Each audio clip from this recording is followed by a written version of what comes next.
안녕하십니까. 영산철학관을 운영하고 있는 김찬규입니다. 시작하기 전에 먼저 잠시 안내 말씀드리겠습니다. 제가 올려드린 자료들을 보시면 이해가 잘 되지 않는 내용들도 많을 거로 생각합니다. 그러나 그 내용들을 하나하나 설명을 하다 보면 앞뒤가 뒤죽박죽이 되어 더 어려워질 수 있기에 지금은 그냥 그대로 받아들여 주시고 꾸준히 공부하시다 보면 그 내용이 무엇이었는지 이해하실 때가 올 것입니다. 꾸준히 정진하셔서 좋은 결과가 있으시기를 바라면서 오늘 내용을 시작하도록 하겠습니다. 오늘은 지난 시간 천간의 성질에 이어 지지의 성질에 대해서 알아보도록 하겠습니다. 천간은 하늘의 기이고 양이며 지지는 땅의 기이고 음으로 지지의 오행이 하늘의 기운을 내포하고 있는 것은 지상의 삼라만상은 하늘의 기와 땅의 기가 모여 생성되기 때문입니다. 그러므로 지지의 오행은 천간의 기를 담고 있으며 그것을 지장간이라고 합니다. 잠시 지장간의 분야표를 보고 계시는데요. 구분을 하기를 여기와 중기, 정기로 구분을 하여 있고 분야로 이게 숫자가 적혀 있는데 지장간의 분야의 숫자는 해당 월의 절입으로부터 경과한 날짜에 따라 여기, 중기, 정기의 작용이 달라짐을 의미하는데 분야의 숫자는 적천수를 기준하였습니다. 계절의 하시를 막론하고 본기인 정기로 육신을 산출함에 따랐습니다. 추나 추동 사입절이 시작되는 인사신의 월은 지난 계절의 여기가 남아있어 월령이 인사신해일 때는 여기에 해당되는 일자까지는 용신을 구함에 여기를 참고를 합니다. 지지의 기는 음기로서 천간의 기를 둘 또는 셋을 내포하고 있고 천간은 순수한 기로서 그 모습을 쉽게 볼 수 있으나 지지의 기는 지장간이 숨겨져 있어 쉽게 알 수 없습니다. 천간은 노출되어 소용하는 것이고 지지는 숨겨져 천간의 오행을 통근하여 강약을 결정하는 데 도움을 주는 역할을 합니다. 지장간은 계절의 순환과 포태법을 응용하면 쉽게 이해할 수 있습니다. 포태법은 다음 시간에 다시 한번 설명할 시간이 있을 것입니다. 계절이 시작되는 삼행월인 인사신에는 사생지로서 이는 병화와 무토, 사는 경금, 시는 임수, 해는 간목의 생지가 됩니다. 여기는 지난 계절이 개월인 축, 진, 미술이므로 전부 무가 되고 중기는 생지이고 정기는 본기로 록지로서 이는 간목, 사는 병화, 시는 경금, 해는 임수가 되겠습니다. 계절의 한가운데의 사중월인 묘오유자는 사왕지로서 묘는 간목, 오는 병화, 유는 경금, 자는 임수의 왕지가 됩니다. 사왕지는 중기가 없는데 다만 오는 기토가 중기가 됩니다. 정기는 녹지로서 묘는 을목, 오는 정화, 유는 신금, 자는 개수입니다. 계절의 맨 끝에 속하는 계월인 진미술축은 삼묘지로서 지는 임수, 미는 간목, 술은 병화, 축은 경금의 묘지가 됩니다.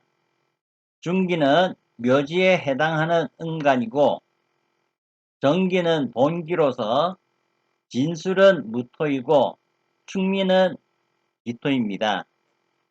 여기는 지난달의 정기가 되겠습니다. 자수에 대해서 알아보도록 하겠습니다.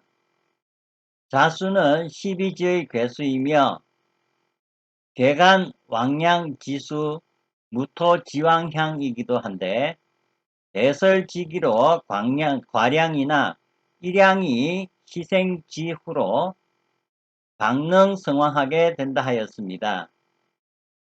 신금도 이곳에서 생하는데 역필어 양회하여 공이 난생이라 오와 더불어 상충이고 묘와 상형이며 신진과는 삼합이 되니 만약 신자진합 정국이면 회기수국하여 성강해됨으로 발파수 지성한다 하였습니다.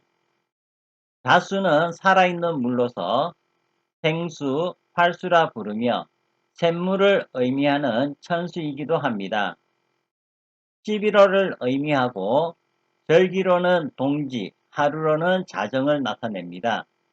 신체로는 신장이며 숫자는 1을 나타내며 방위는 정북 방향이고요. 자일에 출생한 사람은 지혜가 많고 영리하다 하였습니다. 다음은 축토에 대해서 알아보도록 하겠습니다. 축토는 비록 융동으로 빙설이 겁난다 하지만 이미 천시가 전환하여 이양이 회퇴하는 것이므로 축중 기토가 점점 따뜻해지며 능히 만물을 생하며 신금을 양하는 곳이다 라고 하였습니다. 축토는 술토를 보면 형하고 미토를 만나면 충하여 재의 형충이다 하였습니다. 사원 독부에서 말하기를 재관이 인고의 불충이면 불발인데 사주 간지의 희형 상합이라고 하였습니다. 상합이란 형이 서로 만남을 의미합니다. 사유를 만나면 사유축 삼합으로 정국이 금국이 되는데 만약 축월에 출생하여 일시에 수목이 많으면 필경이나 진사오운을 만나면 토방불세한다 하였습니다.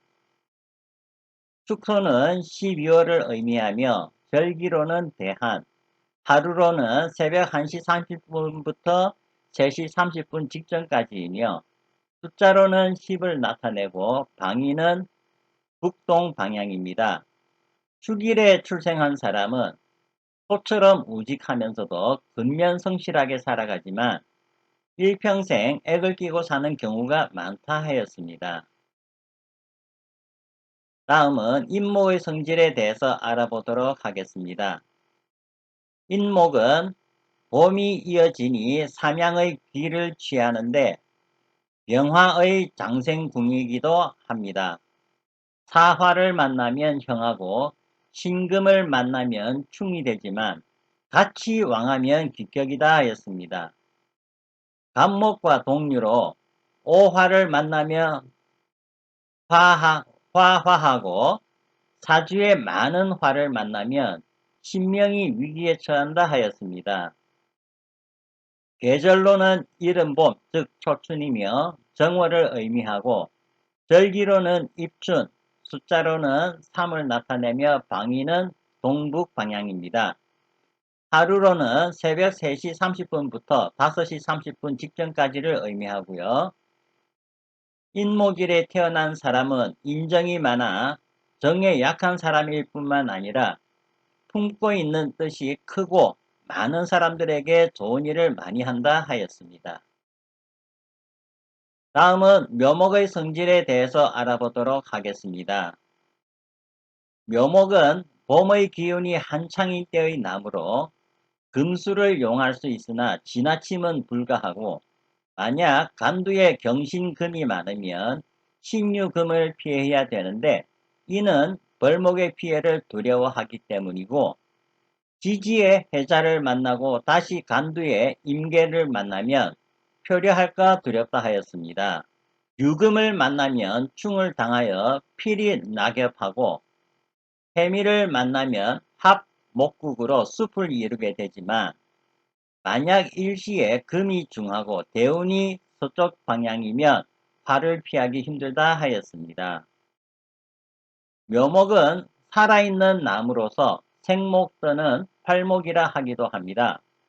2월을 나타내며 계절로는 봄이며 만물이 생동하는 계절로서 물기가 많은 습목에 해당하고 풀뿌리라는 의미의 속은 목이고 연약한 유목입니다. 별기로는 경칩이고 방위는 정동이며 숫자로는 8이고 하루로는 오전 5시 30분부터 7시 30분 직전까지입니다. 묘일에 태어난 사람은 토끼처럼 온순하며 갖고 있는 뜻은 작다였습니다. 의학계나 법 쪽에 그리고 종교 철학 쪽에 인연이 많은 사람이라 하였습니다. 이상으로 오늘의 내용을 마치도록 하겠습니다. 다음 시간에 나머지 지지의 성질에 대해서 알아보도록 하겠습니다. 감사합니다.